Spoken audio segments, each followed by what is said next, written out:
Hey, I'm Melanie Trailer, and welcome back to the Checkie Quilt Along. We are on week 5.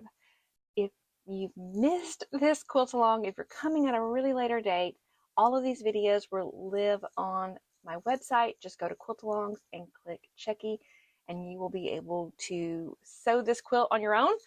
I was having those videos as your guide. All right, so week 5 is our final and last week of Checkie Quilt. We are done almost, right?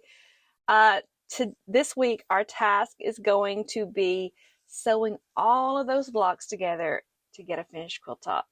So yeah, let's just jump right into it. Okay, we covered layout in our video last week. I gave you tips and tricks and things to do, to help you lay out your blocks. I'm not going to cover that this week. This week, we're just talking about sewing our blocks together and then getting a finished quilt top. So the task is to sew your blocks into rows and then sew your rows together until your quilt top is finished, right? And everybody has their own way of doing this. There's no wrong way, there's no right way. There's only the way that works best for you. What you need from this demo, and if it doesn't work for you, then find another way of doing it. I am going to show you the best way for me, and I like to start at the bottom and work my way to the top. I like to sew the blocks into rows and then sew the rows together as I work my way to the top of this quilt. The reason I like doing that is because it means I'm always sewing to the top of a row. I sew the next block to the top. I sew the next block to the top. Doing it the opposite way, top to bottom. When I used to do it that way, I would always get my rows out of order and forget which was going on top and which one was going on bottom. But if I'm always doing one way, I never get lost, I never get confused, and I never make a mistake that makes me throw things, right? So that's what I'm going to show you. What I'm going to do is I'm going to grab my bottom row, which is on the floor, as you can see, and I'm going to start sewing that one.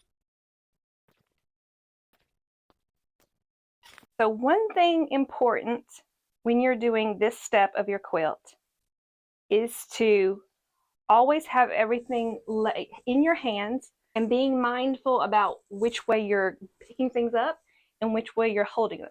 Because it would be really easy for me to take these blocks and then twist them that way, right? But if I've always got them like this, and then I go to my sewing machine and set them down like that, I know the direction, the position, I know everything. So that's what you want to kind of be mindful about. So let's go to the sewing machine. All right, so I'm going to put my blocks over here on the right side of me. And then I'm just going to grab the first two. I'm making sure I keep these in order. Here's my first two blocks. I'm going to flip these on top of each other, right sides together. And then what I'm going to do, I'm going to nest this seam just like that. You can pin this if you want to. And if this is your first quilt that you've ever made, you may want to pin this. But I'm just going to hold it in place with my right hand. With my left hand, I'm going to get this other edges flush with each other, and then I'm going to start sewing using a 1/4 inch seam, and just reminder that you're sewing with the edge of your fabric to the inside of that 1/4 inch line on your needle plate. I'm still keeping this seam together with my finger or a pin, however you want to do it. And then once I get over that middle seam, I can get down here at the bottom parts of the block and hold them together. All right, then I'm going to get the next two. Same thing.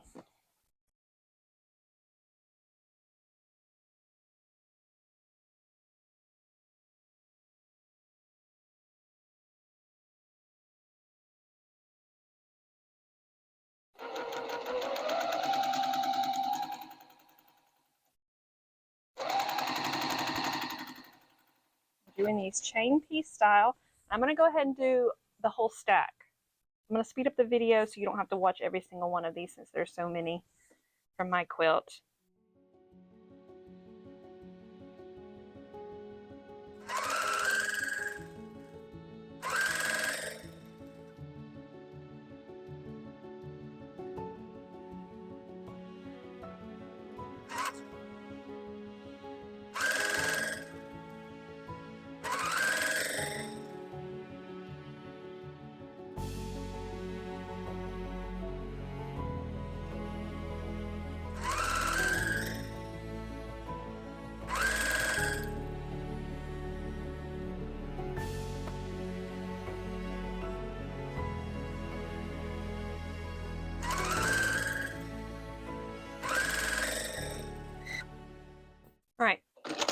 all blocks sewn into pairs, and then we're just going to go through, clip those threads, just like we're used to doing already. But this time we're only going to clip one at a time, and then we're going to put them in a little stack, and we're going to make sure that the next one we clip always goes on top. And we're not going to twist, we're not going to turn, we're going to keep them just in this direction, this position, and make sure we keep everything straight. All right. Now, same thing. We're taking this pair and this pair, right, and sewing them together. So let's work our way through the rest of this row, sewing them now into fours.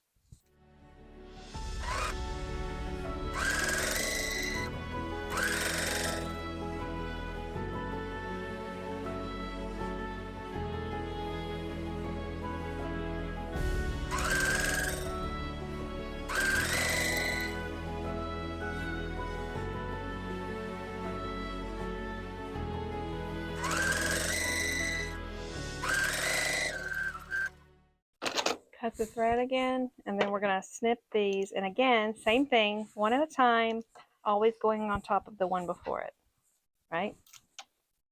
So now we sew these together.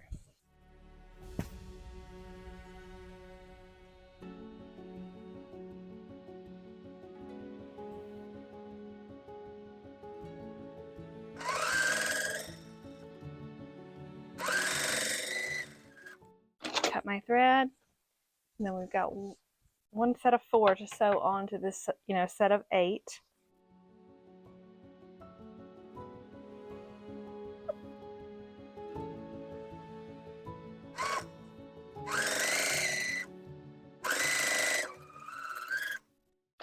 All right, so here we are, our first row all sewn up. I want to make sure that I pick this up with some intention. The first block in the row is in my left hand, the last block in the row is in my right hand. Let's take this to the pressing mat. So here is our row, first block, last block. We're going to turn it this way to press our rows. Turn it like that.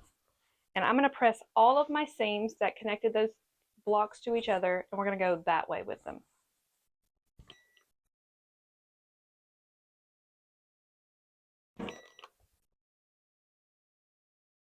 I don't like to do it this way because it pulls on the blocks, and I just find this a little bit easier to keep up with. But I know a lot of people turn it this way, so do what works best for you.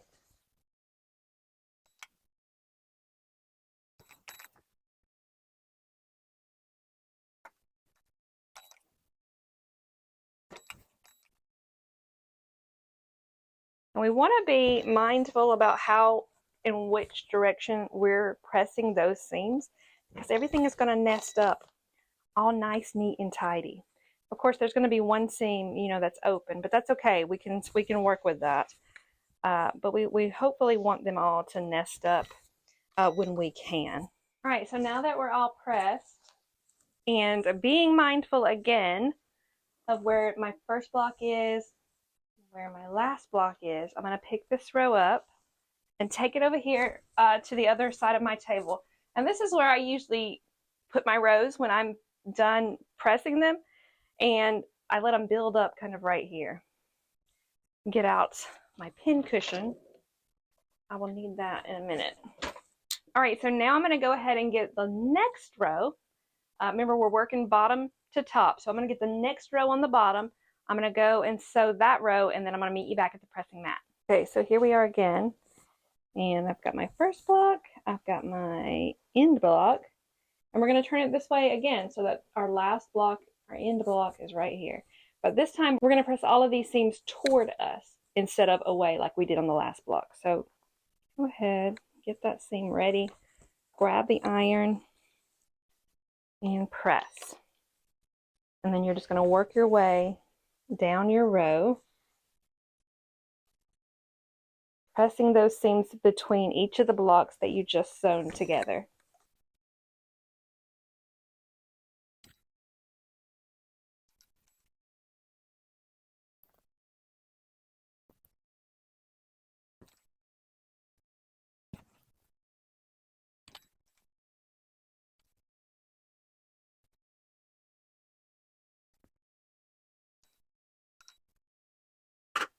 All right, all pressed. Let's grab our row and go back and put it on top of the row we already. All right, so we're taking our row and it's going to go right here, you know, in our quilt. We're just going to flip this row on top of the one we previously sewn. Okay, so here's my block 1 on my second row, and here's my block 1, you know, on my first row. The seams are going to nest together. So just like we've been nesting seams, we're going to do the same thing on these seams. This seam is not going to nest together. Remember, you've pressed those seams open. So what you want to do is you want to just line up those seams best you can. And we're going to put it right in the middle of them. We're going to put a pin right here as well. And then we're just going to work our way down the length of the row, nesting the seams that nest, and on the open seams, just kind of putting them right together and pinning them in place. Okay, so if you happen upon a seam that doesn't nest, let's say that I had accidentally pressed this one this way, and then they're not going to nest, right? If that's the case, just flip it over. It's not ideal, I know. It's what I always call fudging, but it's better to have a seam lined up with a little bit of bulk happening than to have a seam not lined up. Or that's how I feel about it. You may feel differently, and that's okay too. I would rather have this bulk and then give it a good press and have my seams lined up. So if that happens, don't worry. You could have gotten a block turned the wrong direction. You could have accidentally pressed the seam the wrong way. I'm telling you, it happens to every one of us. It still happens to me this day. In fact, I'll probably come across one in this quilt. Being as careful as I am, I still end up with these human errors. And that's just something you've got to accept. If I wanted to take it apart and press it in the right direction, I can. But most of the time, I do not want to do that.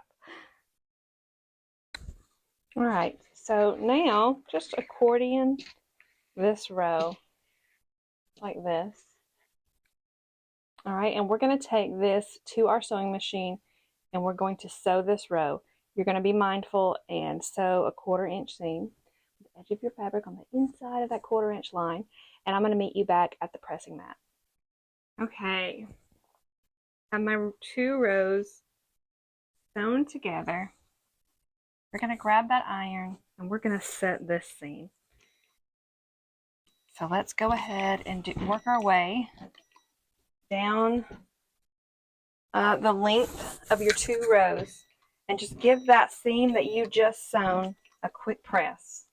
You don't have to spend a lot of time at it. Just make it a little bit more pliable with your iron. Then we're going to fold that second row back. And then this seam right here is going to go that way. So make sure that you get it that way. And I like to smooth it out with my hands, not the iron.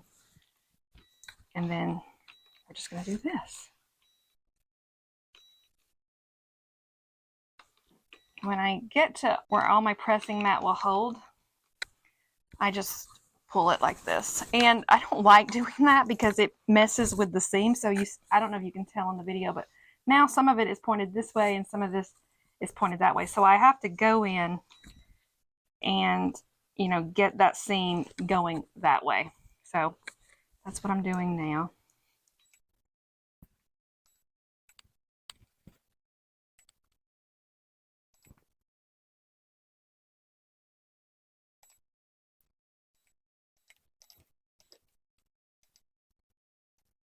All right, all the effort that we've put into these seams, and you can see they're all coming out so nice. Doesn't always happen, and if it's not happening for you, let it slide. But when it does happen, it's just very, very satisfying. Even those seams where my seams were open, a lot of quilters press their seams open throughout their quilt top, because they feel like they get a better matchup when they do that. I know a lot of quilters who do that. So, you know, I'm into nesting seams and having it pinched between my fingers because I feel like that's what makes it easy for me to get the precision that I'm looking for in my quilts.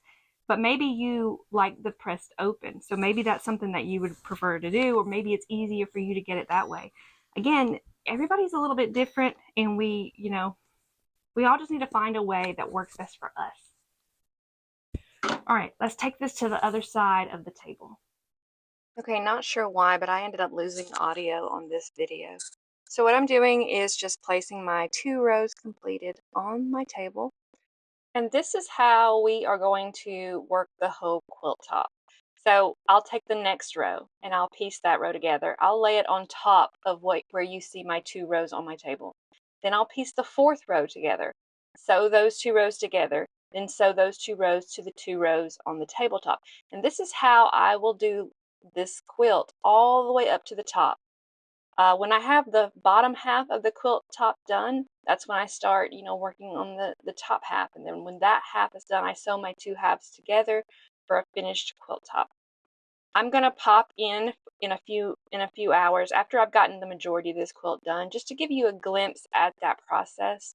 Again, sorry that the audio is not matching my mouth and my hand movements. I don't know what happened or what went wrong.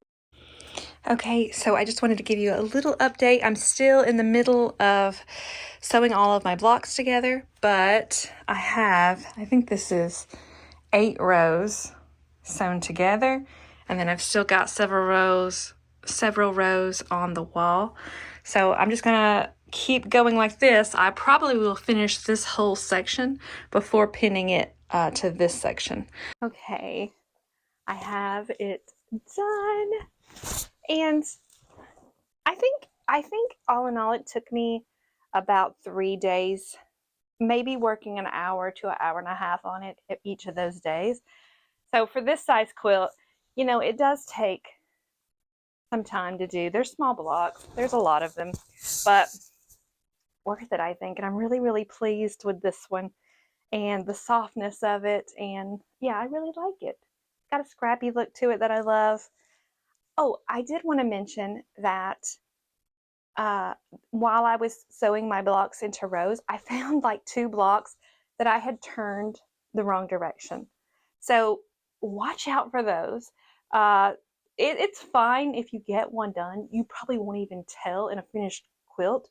Where you will tell at, though, is when the seams don't nest. So luckily I caught that before. And well, I caught it as I was sewing the row together. So I had to do a little seam ripping to take care of that. But luckily I caught it before I sewed rows together. That is a painful time to catch a mistake. So, just watch it as you're piecing them. And yeah, all right. I'm going to show you some pictures of this quilt as I close out. All right, we are done. I cannot believe Checkie Quilt went that fast, and I have really, really enjoyed quilting along with you. I hope you have too. This has been such a peaceful quilt pattern to work on. It's one of those patterns where you don't have to think a lot and you can just kind of relax. And I think I was really, really in need of that. So those difficult quilts are challenging and fun, and there's a place for them, but there's also a place for just relaxing and sewing. And that's exactly what Checkie Quilt has been for me anyway. If you're signed up for this quilt along, I'm going to pop in your inbox in a few days with some extra little goodies about finishing Checkie Quilt.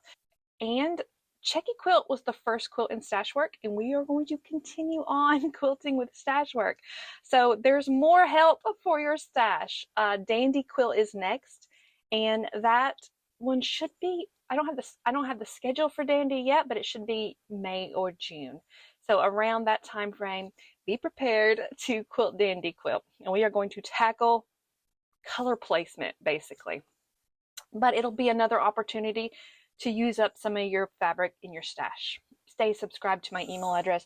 You'll get an email about all the details about Dandy when we get closer to that time. All right, so thanks again for participating in this quilt along and showing up and making Checkie Quilt. I've enjoyed having you, and I hope you've enjoyed it too. I will see you next time.